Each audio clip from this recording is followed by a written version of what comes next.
À partir de Lacan, le concept de docte-ignorance a pris une place importante en tant que principe éthique du psychanalyste. La psychanalyse en soi est la rencontre de deux ignorances, celle de l'être qui souffre et celle du psychothérapeute ou du supposé psychanalyste. Pour en savoir davantage sur lui-même, le patient puis le psychanalysant doit accepter son ignorance pour partir à la recherche de sa vérité. En effet, le patient n'a pas connaissance du contenu de son inconscient, pas par un trop facile non-savoir, mais bien parce qu'il a organisé son existence de manière à ne rien savoir en mettant ce savoir à distance.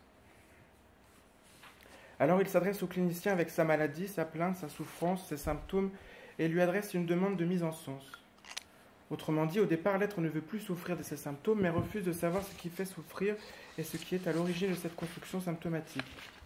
C'est malheureusement à cette demande que répondent grand nombre de psychothérapies dites cognitives, comportementales, brèves ou encore corporelles aujourd'hui, des méthodes plouf-plouf qui remplacent, déplacent, gonflent, gavent, injectent pour permettre à l'être, plus ou moins temporairement, de se distancer du symptôme tout en renforçant son ignorance et son ego. Cette demande de l'être souffrant place le supposé psychanalyste en position de sujet supposé savoir, dans une position de maître ayant la possibilité de déchiffrer le sens caché du mal et donc de l'en libérer comme par magie. Et c'est cela que dit Lacan dès son premier séminaire, les écrits techniques de Freud.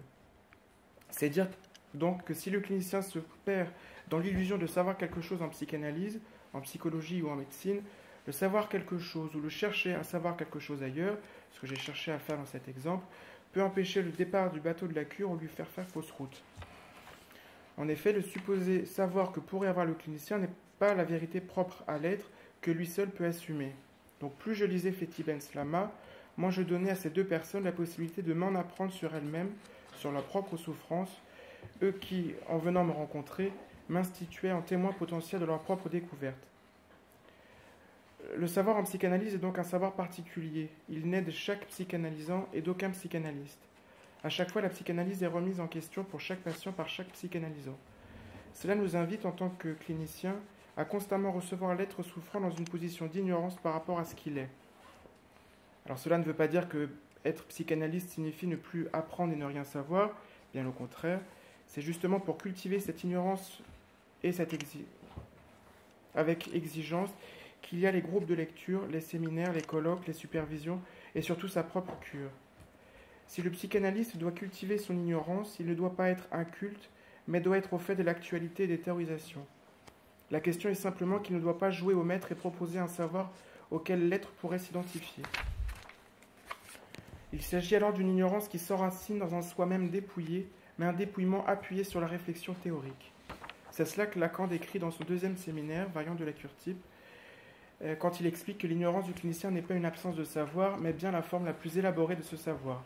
Le clinicien sait qu'il ne sait pas. Il sait qu'il ne sait rien de ce savoir supposé qui lui est attribué par l'être, et c'est cela qui permet de toujours recevoir de nouveaux patients avec un regard neuf.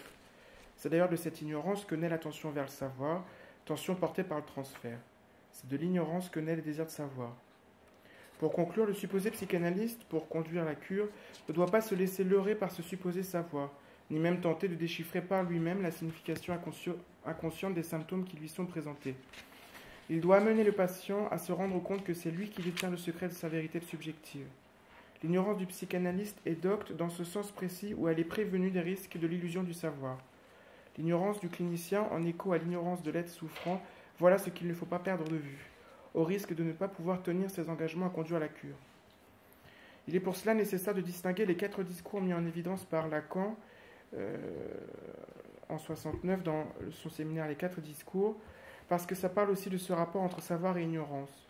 Des 4 formes de discours possibles dans l'intersubjectivité, c'est le discours du maître qui est central et duquel découlent les 3 autres qui sont respectivement le discours de l'hystérique, le discours de l'universitaire et le discours du psychanalyste.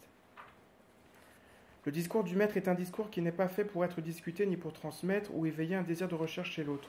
En effet, le discours du maître n'est pas traversé par le désir de savoir. C'est pour cela que le psychanalyste ne peut pas se comporter en maître, car en possédant toute la vérité, il occuperait la place de celui qui sait, et c'est au nom de ce savoir qu'il s'autoriserait à maîtriser, décider. Le discours hystérique, quant à lui, est conditionné par le discours du maître. On peut dire en quelque sorte qu'il le renverse. C'est la position que peut prendre l'être lorsqu'il attribue au psychothérapeute ou au supposé psychanalyste un supposé savoir, l'instituant en maître. D'ailleurs, Lacan précise le le désir de savoir n'est pas ce qui conduit au savoir. Ce qui conduit au savoir, c'est précisément le discours de l'hystérique. C'est en lisant Fethi Ben Slama que j'ai pu comprendre ce que pouvait être le discours universitaire. Je dois vous le dire, et c'est aussi pour ça que peut-être ces écrits ne m'ont été d'aucune utilité dans ma pratique quotidienne, c'est qu'à aucun moment il ne parle vraiment de sa clinique. La psychanalyse à l'épreuve de l'islam, par exemple, dont le titre semblait pourtant prometteur dans ma recherche de savoir comment mettre au travail le vacillement de ces deux personnes dans leur fonctionnement depuis leur arrivée en France, n'est en fait qu'une recherche historique, sociale et anthropologique complexe, et l'utilisation du mot psychanalyse dans le titre ne semble être là que pour désigner les interprétations qui y sont faites par la subjectivité de l'auteur et pour les liens qu'il propose avec la théorie freudienne surtout. Son discours dans ce texte ou dans d'autres correspond à un discours universitaire et non pas psychanalytique parce qu'il se positionne comme savant, puis comme conservateur et transmetteur du savoir des grands auteurs et des grands maîtres, comme pour atteindre fallacieusement les objectifs du maître, disait Lacan. Fethi Ben Slama ne parle pas à partir du savoir des psychanalysants. Donc il parle de ce qu'il sait, il est spécialiste de l'islam en Europe et à l'époque contemporaine, enfin il est souvent présenté comme ça, puis interprète à partir du matériel coranique, à partir des mouvements sociaux et à partir des mouvements culturels, puis des textes psychanalytiques. Il interprète donc, explique des textes et pense l'être subjectif à partir de la théorie et du collectif, peu à partir de la clinique. C'est d'ailleurs pour ça qu'il ne peut expliquer certains actes d'individus comme le terrorisme ou de grande délinquance. C'est là pour ça. Que par des causes religieuses, culturelles ou sociales. C'est cela aussi qui l'éloigne considérablement du discours psychanalytique. Je terminerai en parlant justement du discours psychanalytique. Cela me permettra de conclure sur l'importance de veiller à toujours occuper une position de psychothérapeute ou de supposé psychanalyste en faisant de l'ignorance un socle assez solide, permettant de toujours réinventer la psychanalyse et à tenir un discours psychanalytique, donc à partir du discours des psychanalysants, et pour laisser place au désir de savoir chez l'autre. Le discours du psychanalyste s'oppose au discours du maître en ceci.